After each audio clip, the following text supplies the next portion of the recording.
اگر یہ معلوم ہو گیا کہ اللہ کے پیغمبر نے من کنت مولا فلی مولا کہا ہے، اور اس کا پس منظر یہ ہے کہ آپ نے ایک سرکاری کام کے لیے ان کو بھیجا جس میں تنازع پیدا ہو گیا مال غنیمت کی تقسیم میں، اس میں لوگوں نے آپ پر مختلف الزامات لگائے، آپ کی کریکٹر اسیسینیشن بھی اس زمانے میں ہوئی ہوگی، 10 اور محرکات بھی ہوتے ہیں، پیغمبر کو محسوس ہوا، اس نے ایک موقع پہ تبصرہ کر کے بتایا کہ بھائی اس کے پیچھے پڑ گئے ہو تم، میں نے اس کو بھیجا تھا، تو اگر اس پر اعتراض کرنا تو مجھ پہ اعتراض کرو، میری اتھارٹی کو لے کر یہ آ گیا تھا، فیصلہ کر کے آیا، میں ذمہ دار ہوں، میں جواب دہ ہوں، تو اگر مجھے مانتے ہو تو پھر اس کو بھی مانو۔ تو یہ پس منظر ہے، ہوتا ہے کہ بھائی آپ اس سے ثابت کیا کرنا چاہتے ہیں، ثابت کیا کرنا مقصود ہے من کنت مولا سے۔ خود صحیح مسلم کے اندر صحیح روایت ہے نا، ذرا رب الفضل کی روایات کو دیکھیے، غامدی صاحب نے تحلیل کر کے بتایا ہے، اور آج تک اس تصور پر کوئی نقد نہیں کر سکا علمی انداز میں کہ دو روایتیں ہیں اوپر نیچے ہیں اور نظر آ رہا ہے کہ ایک کی بات دوسری میں شامل ہوگی، دوسری کی بات اس میں شامل ہوگی، موقع نہیں ہے یہاں پر میں روایات کی تفصیل کروں۔ قرآن مجید کہتا ہے امرہم شورا بینہم، تو شورائیت کا اجتماع ہو گیا تھا سیدنا علی پر جس کا فیصلہ کر کے جا رہے ہیں، دوسری طرف اللہ کے پیغمبر اپنی نسبت سے بتا رہے ہیں الائمۃ من قریش، اور ان کے لوگ جو ہے قیادت انہی کے پاس ہوگی، زعماء قریش فیصلہ کرتے ہیں، لوگ ان پر اعتماد کرتے ہیں، تو یہ باہم متضاد باتیں رسول اللہ کیوں فرما رہے ہیں بھائی؟ ایک یہ روایتوں میں ہوتا ہے ادھر کی ادھر کی ادھر ہو جاتی ہے۔ زید بن ارقم کا جو تبصرہ ہے وہ حدیث کا حصہ نہیں ہے، یہ بات یاد رکھیں آپ، وہ حدیث کا حصہ نہیں ہے، وہ ایک صحابی کا اطلاق ہے۔ سب باتیں اہل حدیث ذہن کے لیے سمجھنا مشکل ہے، اس لیے کہ پہلے ان کو حدیث کو تاریخ ماننا پڑے گا، جب وہ حدیث کو تاریخ مانیں گے تو ان تاریخی الجھنوں میں جو مسائل پیدا ہوتے ہیں ان کو وہ سمجھنے میں دوسروں کے زاویہ نظر کو اس روشنی سے دیکھیں گے، ان کو منوانا بہت مشکل کام ہے۔ غامدی صاحب نے من کنت مولا ہوں فعلی مولا ہوں، جس کا مولا میں اس کا مولا علی، اس حدیث کو انہوں نے مانا، لیکن اس موقع کے اوپر مانا جو ایک الگ موقع تھا غدیر خم سے، اور وہ موقع تھا جب سیدنا علی کو ایک جنگی مہم کے اوپر نبی الاسلام نے روانہ کیا۔ یہاں چونکہ نبی الاسلام نے کافی سارے جملے بولے، اس میں من کنت مولا بولا، غامدی صاحب نے کہا ہاں یہ تو ایک لونڈی والا واقعہ تھا، کیونکہ غدیر خم کے ساتھ اگر اسے مانتے ہیں تو ان کی پوری ڈاکٹرن تو مر گیا۔ میں پنجابی والا لفظ نہیں بولتا، غامدی صاحب کا ڈاکٹرن تو مر گیا۔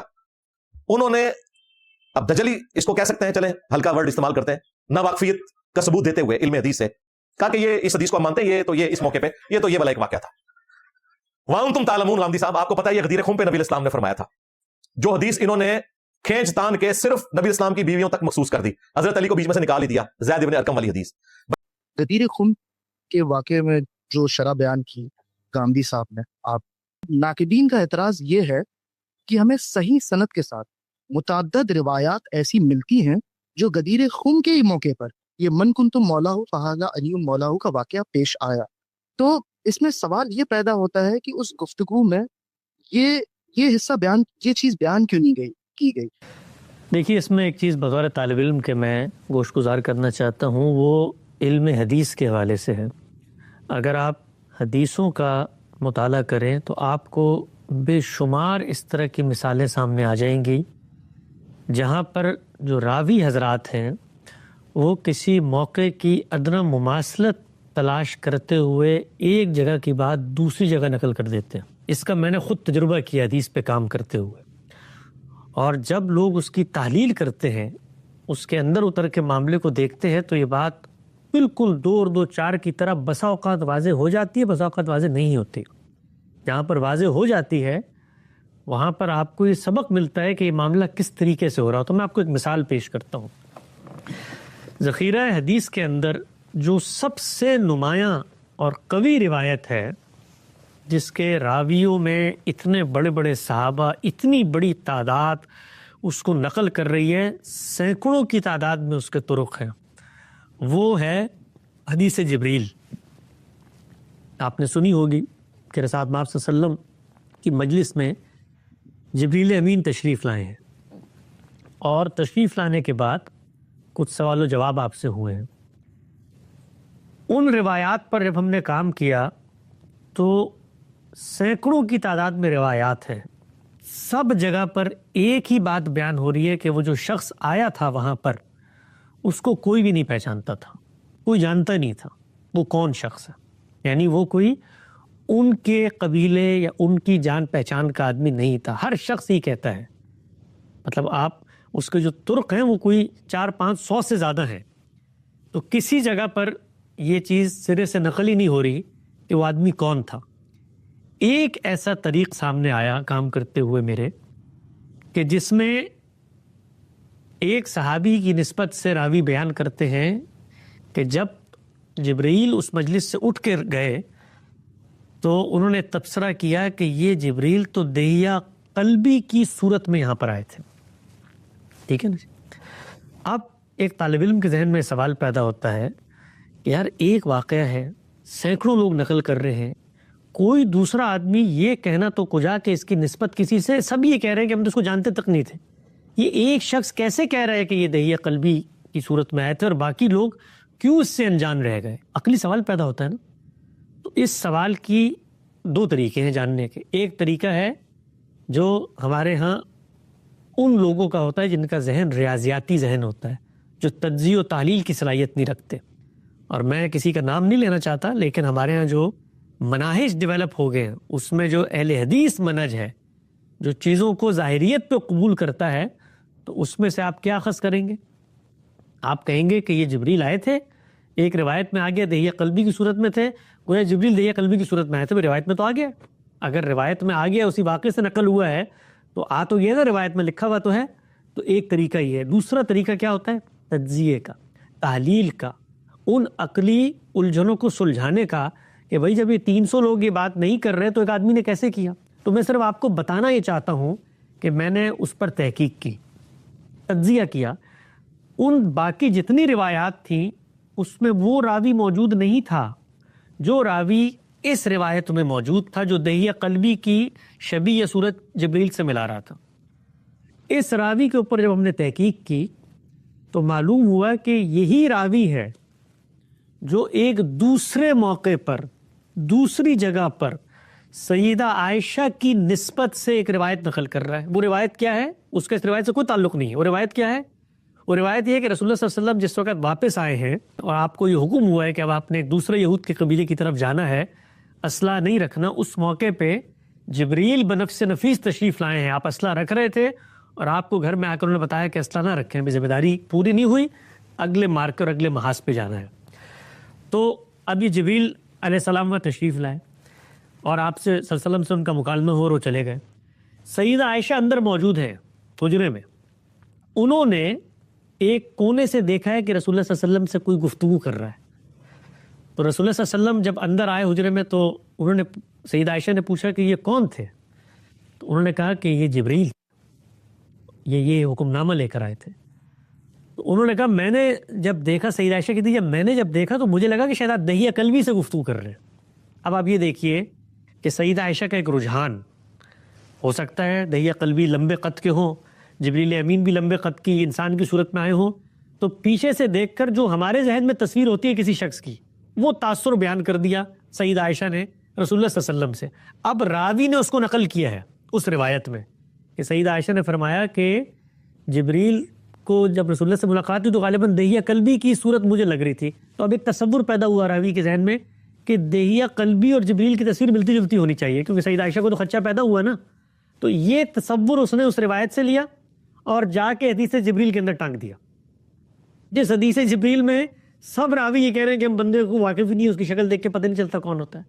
تو یہ روایتوں کے اندر بے شمار جگہوں پر یہ کام ہوتا ہے کہ ایک موضوع سے متعلق، ایک باب سے متعلق کوئی چیز آپ کو کسی دوسری جگہ موضوع لگتی ہے تو وہاں پر آپ اس کو ٹانگ دیتے ہیں. کہیں پر آپ کو آیات اس کے شان نزول کے پس منظر میں کھڑی نظر آتی ہیں، ان کو وہاں پر آپ داخل کر دیتے ہیں. آپ اس کو اگر دیکھنا چاہیں، ہمارا علم النبی کے اوپر کام ہے، وہ کام ابھی منظر عام پر آ رہا ہے، انشاءاللہ ایک آدھ مہینے میں وہ چھپ کے لوگوں کے ہاتھوں میں ہوگا. ہم نے ہر روایت کے بارے میں یہ کیا ہے کہ اس میں ماضی میں جا کر ان تمام واقعات، اس سے متعلق مباحث، ان کو جمع کر کے جامع متن بنایا ہے. اس سے اس کے اطلاقات سامنے آتے ہیں اور اس سے یہ اندازہ ہوتا ہے کہ کس طریقے سے ادنا مماثلتیں دیکھ کر راوی واقعات کو اس طرح خلط ملط کر دیتے ہیں. اس کی ایک اور بڑی اچھی مثال اسراء و معراج کا واقعہ ہے.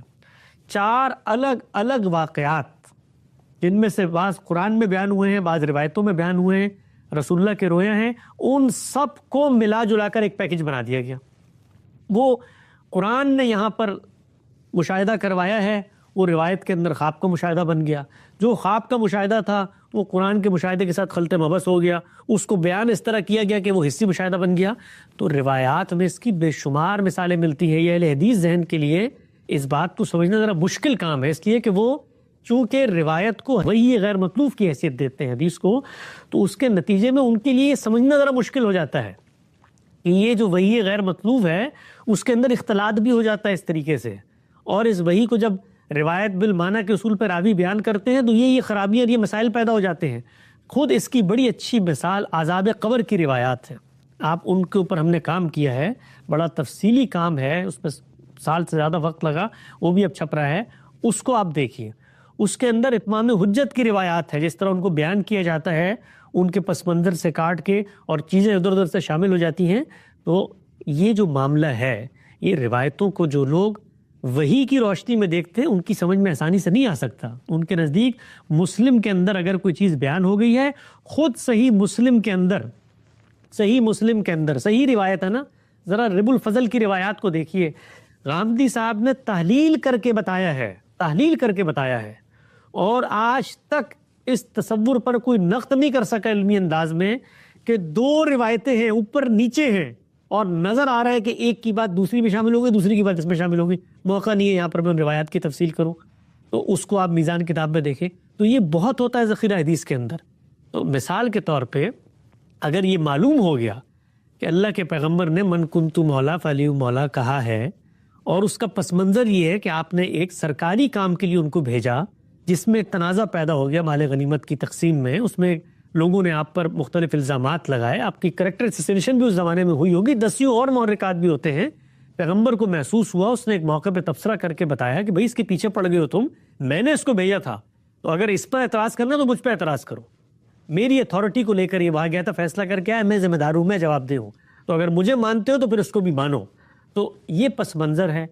آپ یہ کہیں کہ چونکہ ایک روایت میں یہ مطلق بات بھی آ گئی ہے, لہٰذا میں اس پورے پس منظر کو جو کہ میرے سامنے خود دریافت ہو کے آ گیا ہے, اس کی روشنی میں دیکھنے کے بجائے میں اس سے ایک پورا کا پورا فلسفہ دین نکال لوں کہ اللہ کے پیغمبر اپنی رخصت ہونے سے پہلے ایک شخص کو اپنی نیابت کی جگہ پر چھوڑ کے جا رہے ہیں. بھائی کسی اصول پر چھوڑ کے جائیں گے نا, وہ اصول یا علم و عقل کا ہوگا یا دین کا ہوگا, تو ذرا وہ اصول بتا دیں. قرآن مجید کہتا ہے امرہم شورا بینہم, تو شورائیت کا اجتماع ہو گیا تھا سیدنا علی پر جس کا فیصلہ کر کے جا رہے ہیں. دوسری طرف اللہ کے پیغمبر اپنی نسبت سے بتا رہے ہیں الائمۃ من قریش, اور ان کے لوگ جو ہے قیادت انہی کے پاس ہوگی, زعماء قریش فیصلہ کرتے ہیں, لوگ ان پر اعتماد کرتے ہیں. تو یہ باہم متضاد باتیں رسول اللہ کیوں فرما رہے ہیں بھائی؟ ایک طرف قریش کی رسالت میں آپ صلی اللہ علیہ وسلم اپنے مسلح پہ کھڑا کرتے ہیں, تو ایک دوسرے شخص کو کھڑا کرتے ہیں. اچھا صحابہ کا پورا جو قوم ہے وہ رسول اللہ کے بعد اس آپ کی وصیت کی روشنی میں جس شخص کا انتخاب کرتی ہے وہ تو کوئی دوسرا شخص ہے. تو ان سب کو رسول اللہ صلی اللہ علیہ وسلم نے یہ بات نہیں بیان کی تھی کہ بھئی میں اپنے بعد یہ فیصلہ کر کے, تو وہ اگر متفرق روایت میں آنے سے قابل قبول ہو جاتا ہے تو ہمارے نزدیک وہ بھی نہیں ہوتا. اس کے لیے بھی اس کی کوئی اصل چاہیے, وہ اصل یہ علم و اخلاق میں ہوگی یا پھر قرآن مجید میں ہوگی. تو یہ سب باتیں اہل حدیث ذہن کے لیے سمجھنا مشکل ہے, اس لیے کہ پہلے ان کو حدیث کو تاریخ ماننا پڑے گا. جب وہ حدیث کو تاریخ مانیں گے تو ان تاریخی الجھنوں میں جو مسائل پیدا ہوتے ہیں ان کو وہ سمجھنے میں دوسروں کے زاویہ نظر کو اس روشنی سے دیکھیں گے, ان کو منوانا بہت مشکل کام ہے. حسن صاحب یہاں ایک فالو اپ سوال میں کروں کہ یہ جو صحیح یہ بات سمجھ آئی مضمون طور پر دیکھا جاتا ہے پس منظر متعین ہونا چاہیے, تو صحیح مسلم کی جو روایت کی پیش کی گئی فی غدیر خم کا واقعہ اس کی تشریح میں اور بتایا گیا تھا کہ دیکھو من کنت مولا ہوں فہذا یہ مولا ہوں کا واقعہ اس سے متعلق نہیں ہے, اس کا الگ پس منظر ہے.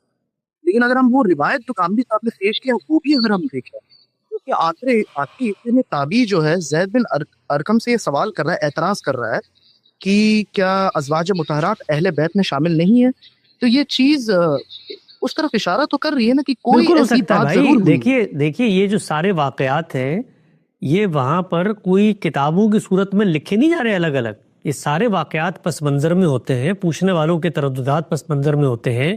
سیدنا علی کے بارے میں جو دوسری جگہ پر تنازع سامنے آیا ہے وہ صحابہ کی جماعت کے اندر کا تنازع ہے نا, ان کے اعتراضات ہیں ان کے اوپر, وہ اعتراضات پس منظر میں موجود ہوں گے. وہ ایک دوسرے موقع کے اوپر ایک دوسرا شخص ان اعتراضات کو پس منظر میں رکھ کے کچھ سوال کر سکتا ہے کہ اہل بیت میں یہ لوگ شامل ہیں. وہ دوسرا شخص اگر اس رجحان سے متفق نہیں ہے تو توسعاً اس کا اطلاق کر کے رسالت پاک صلی اللہ علیہ وسلم کے خانوادے میں اس کو شامل کیا جا سکتا ہے. یہ سب کچھ فطری چیزیں ہیں, اس میں کوئی اختلاف کی بات نہیں ہے. سوال صرف وہاں پیدا ہوتا ہے کہ بھائی آپ اس سے ثابت کیا کرنا چاہتے ہیں, ثابت کیا کرنا مقصود ہے من کنت مولا سے. ثابت حسن صاحب یہ کرنا مقصود ہے کہ گامدی صاحب جو فرما رہے ہیں کہ اس غدیر خم میں اہل بیت کا جو ذکر آیا ہے تو خالصتاً ازواج مطہرات کے متعلق وصیت کر کے نہیں گئے ہیں, اس میں مولا علی کا بھی ذکر ہے اور آل علی، آل عقیل، آل جعفر ان کا بھی سب ذکر ہے اس میں. تو ایسا نہیں، اس میں ازواج مطہرات تو شامل ہیں ہی، اس سے کوئی انکار نہیں کر رہا ہے، لیکن آپ انہیں ایکسکلوڈ نہ کرتے ہیں نا. حضرت علی کا ذکر اس میں ہو رہا ہے. ازواج مطہرات کو شامل کرنے کی جو بنیاد ہے وہ تو قرآن مجید سے ہم نے ثابت کی کہ اللہ تعالیٰ کے میں بات پوری کر لوں. یہ بات کہ اللہ کے پیغمبر، آپ اگر اس روایت کے اندر یہ چیز شامل کرتے ہیں کہ خود رسول اللہ صلی اللہ علیہ وسلم نے اس موقع پر توسعاً، آپ کو روایات سے یہ چیز نظر آتی ہے، توسعاً اہل بیت میں ان لوگوں کو بھی شامل کر لیا جو زید بن ارقم کی روایت میں آتے ہیں. مجھے کیا اعتراض ہے اس کے اوپر؟ بھی کر لیا ہوگا، کر لیں، کیا اعتراض کی بات؟ کوئی اعتراض کی بات نہیں ہے. ہم نے تو لفظ کے بارے میں پہلے یہ بتایا کہ اہل بیت کے لفظ کا حقیقی اطلاق کس پہ ہوتا ہے. توسعاً اطلاق کرنا چاہیں، توسعاً اطلاق تو آپ گھر کے ملازمین تک پہ کرتے ہیں، یہاں تو پھر خونی رشتے موجود ہیں. اچھا، کسی اور موقع پر کل کوئی روایت مخطوطے کی صورت میں سامنے آ جائے، اس میں رسالت مآب صلی اللہ علیہ وسلم فرمائیں کہ میں اپنے اہل بیت اور ان کا نام لے کر بتا دے الگ سے، وہ روایت ثابت بھی ہو جائے، وہ چیزیں آ بھی جائیں، تب بھی علمی عقلی لحاظ سے کوئی اس پہ اعتراض نہیں ہوتا. تو ہم نے جو بات بیان کی ہے، من کنت مولا فلی مولا کے جو الفاظ ہیں، یہ لفظ الفاظ یہ دوسری جگہ پر پورا اپنا مدعا مفہوم اپنے سیاق کے ساتھ رکھتے ہیں. یہ روایتوں میں ہوتا ہے ادھر کی ادھر، ادھر کی ادھر ہو جاتی ہے.